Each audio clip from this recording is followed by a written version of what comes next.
folks, this is Storm331. Sorry for the impromptu stream this evening. I do want to do a special tips and guide for Breath of Fire 2, one of my favorite RPGs from Capcom. And right now, my file is pretty much currently right now. I'm getting the mushrooms needed to go into the Queen's body at this point of the game, but I'll be discussing tips as I play. And I want to divide into three categories so that most people can generally get a good idea as to what to expect when they play Breath of Fire 2 in this day and age. Of course, this was a very difficult game to really get into back then, namely because of the fact that there wasn't a whole lot of guides unless you had the internet on GameFAQs.com, that is to say. But for one thing, this game is pretty interesting. I tend to play this more over the first game for the most part, and it's very, very enjoyable to play for the most part. So anyway, I'm going to give you some tips and tricks as to what you should be doing. This is kind of more like to help people out. There are other information and guides out on the net, so you can use those if you so wish. But I'm going to go ahead and get started on that right now. So the beginner's part of Breath of Fire 2, when you get in, I would recommend checking every chest or drawer that you come across. Those act as treasure chests, and you can find items. So during the prologue part of the game, before you start the main game, you might want to go into the houses and gate and loot any of the drawers that you come across. You'll get like 2 herbs and a tree pole, which is used for fishing. Not a bad idea to grab those in the long haul, for the long haul. And you should probably do it, you'll probably find them in either houses or inns / motels, so be sure to grab those when you come across them. And anyway, once you get into the main game, my next tip in terms of helping you earn money is to fish and hunt. Fishing, when you get an appropriate rod and bait, you can basically catch any fish. So as long as your meter outlasts their stamina, obviously. But the best way to do fishing is to mostly catch the ones nearest to the shore, so that way you'll get them pretty quickly, as opposed to having to do all the other stuff. But technically, every fish that you do grab is going to get you 30 coins, whereas when you hunt with bow or cat later on, you'll be able to rack up roast if you successfully get them. And once you do that, you'll be able to sell those for 200. Of course, they also make very good healing items, so if you do need them, you'll definitely want to use them for healing when you get a chance. You can also start considering saving up for a stick rod, which is way better to get than the tree pole that you start off. It does require 300 coins, but it's definitely a well worth investment for later fishing. And this can help you quite a bit in terms of getting the money you need to afford equipment or other item purchases. Another tip I do want to consider strongly recommending, especially if you're getting into the game for the first time, is make use of the item shop's banks.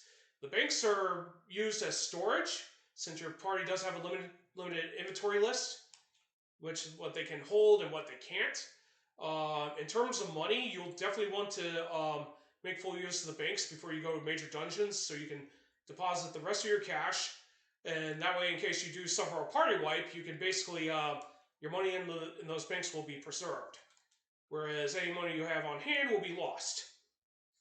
So make full use of those banks when you get a chance. Also, if you get any weapons or gear that give you special advantages such as elemental priorities or protection, you'll definitely want to store those in the item bank as well. That's also along with the money as well. So, and otherwise, you definitely do not want to be sleeping on the banks. So take full advantage of that, and you'll be good to go for most of the game. Another thing I want to point out for beginning of the game that I'm going to cover last is to make sure you do not bother upgrading bow's gear earlier on.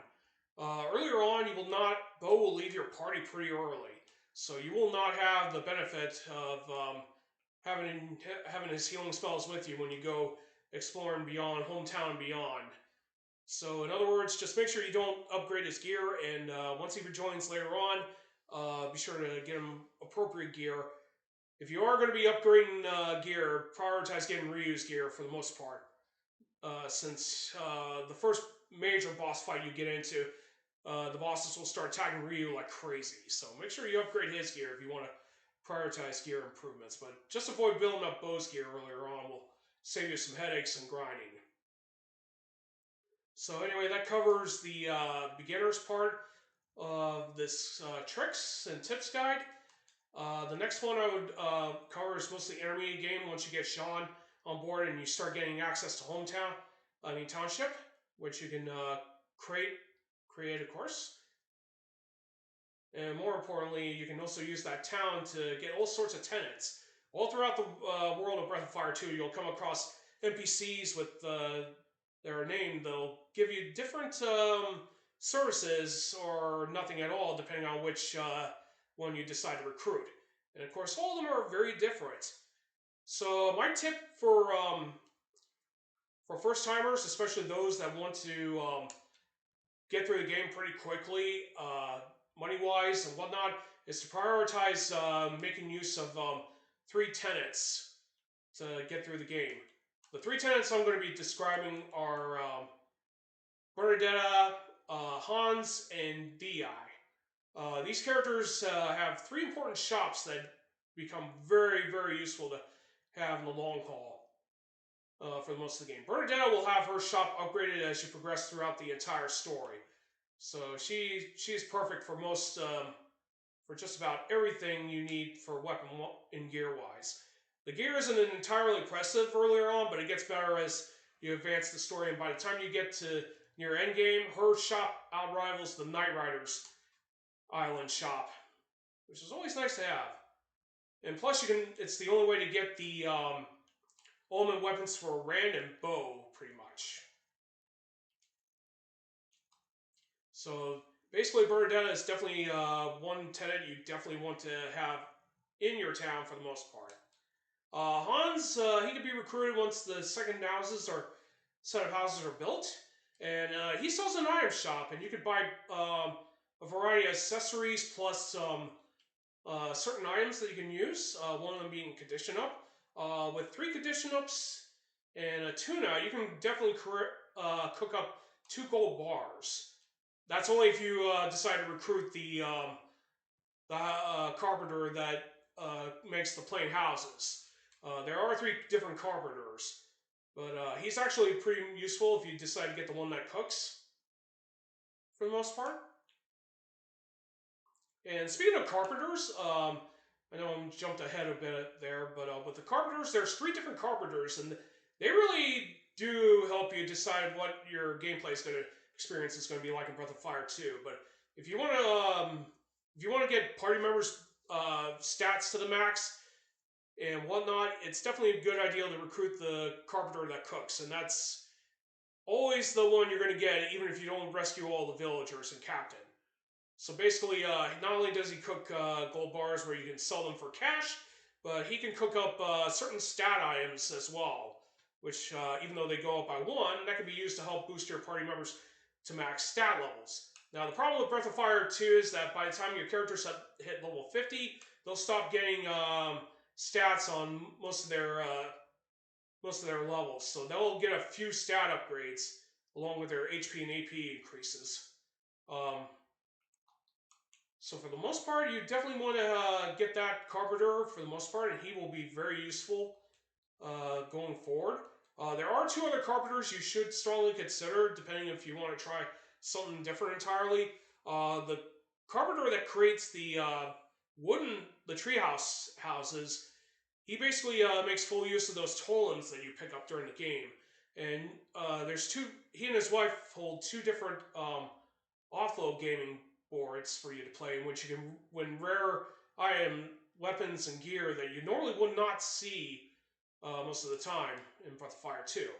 So he's also another strong, good candidate for recruiting if you want to try something different than the norm. And then, of course, the third carpenter is the one that creates the palaces. Basically, when he gets recruited, he creates a bar where a whole bunch of guys will come in and they'll explain the game's stats of what you've done and what you haven't done or whatever. It's not really the most best useful one unless you like the design of the houses, but it's basically anyone's pick. Now, I did forget to mention DI earlier, but DI sells fish, and that's also useful in cooking. So if you don't want to be fishing with Ryu all the time, getting DI on board is also another good idea. Not to mention, he can be used to cook up some earlier stat items until you recruit Grandpa the Whale, and then after that you can purchase the ingredients and guns for stat boosting gear. I mean, not gear, but items.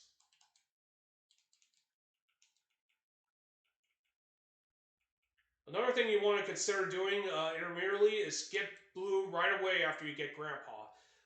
Technically, the area you need to go to start that requirement requires you to go to the desert south of the Thieves' Tomb, where there's a quicksand in the southwest part of that desert.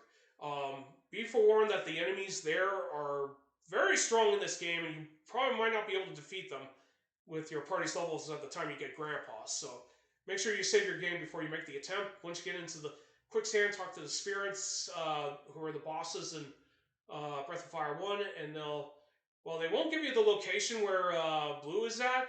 Go back to hometown magic school and talk to the woman that talked about not having the magic spells in her day and age, and she'll reveal her identity as Blue, and then she'll join up after that. So she'll make an excellent party member for the most part. And she'll have better spells in the next 4 levels that she gets. After joining, she'll get some very powerful spells. Another thing to strongly consider intermediate-wise is to take full advantage of any place that offers free resting areas or springs to healing springs. Basically, those are used for level grinding, and you want to take full advantage of building up all of your party members to make sure that they get stronger, because the enemies do not back down in this game, and if you don't get your party members leveled up and properly armed, they're going to have difficulty making it past all of Breath of Fire 2. So make sure you take full advantage of those areas until they can't get any more levels. Another tip I am going to advise for intermediate part of the game is to make sure you keep your party members evenly leveled. This may not sound important, but it's pretty easy to discard certain party members once you discover that they're not very useful for combat. But it's very important to make sure that they keep getting trained and properly leveled up every now and then, because you do get better spells once they hit level 30s.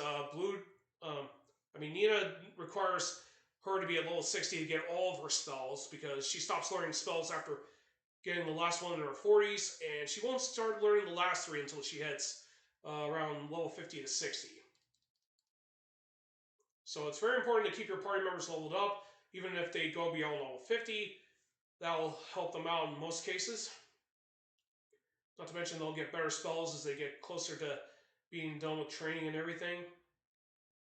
So it's very important to keep them properly built up and trained for the most part.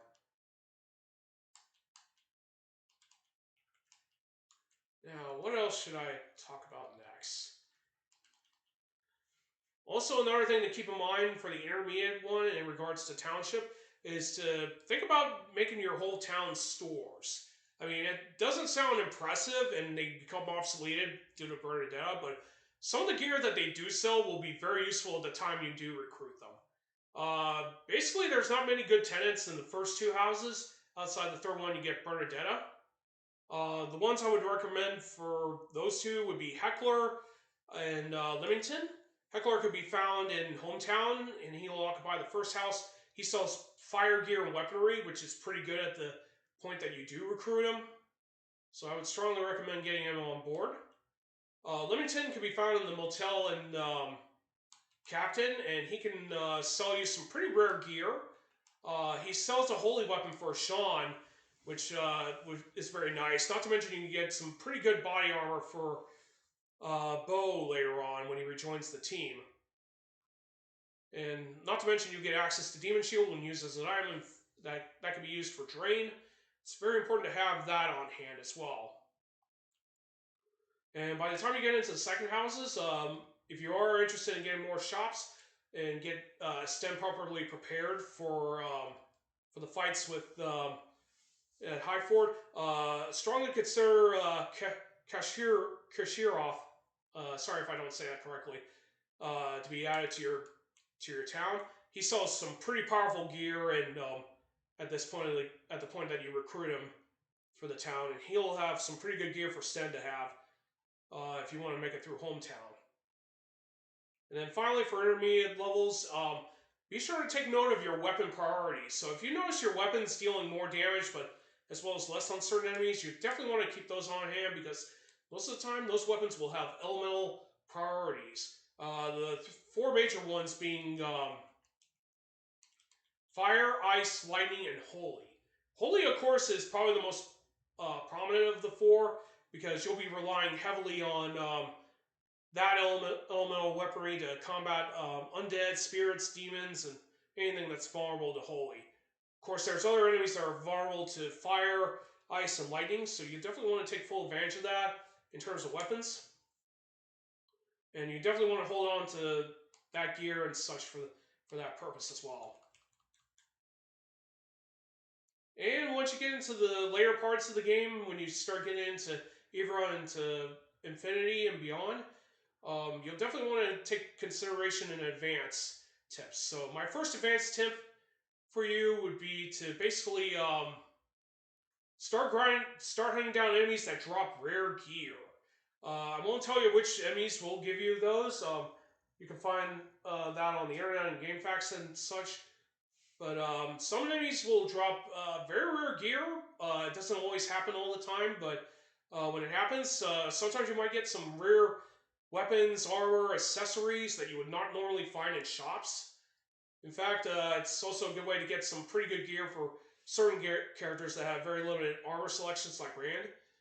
Stone armor and mammoth clothes are pretty much two notable armors that he should definitely get his hands on for the most part, because that will help him get through much of the game, because he doesn't have a whole lot of armor options outside shields. And of course, if you're looking for ultimate weapons, you'll definitely need to do item drop farming, pretty much. And that can be very difficult due to the fact that the game is not very kind in terms of getting drops for you when you want them to. But every now and then, when you take full advantage of that, you'll get some pretty good gear and stuff. For the most part, you'll definitely want to take full advantage of it, because I always take full advantage of it whenever I get a chance. Now, to help you in searching for these said items, the next tip I'm going to give you will require you to basically hunt down two shamans that you'll get during the course of the story, being Senna and Spoo. And these characters will give Sten a transformation that lets him switch the enemies that you're dealing with in battle. And basically with the switch command, you'll be able to, as long as you don't engage in combat, Sten should be able to switch the enemies around. You can switch until you find specific enemies you want to farm for item drops. Now, keep in mind, this does not always guarantee an item drop. So you'll probably have to do this a lot until you do get it. But it's definitely well worth it in the end. If it means getting better weapons and ultimate gear, etc., it is definitely well worth getting.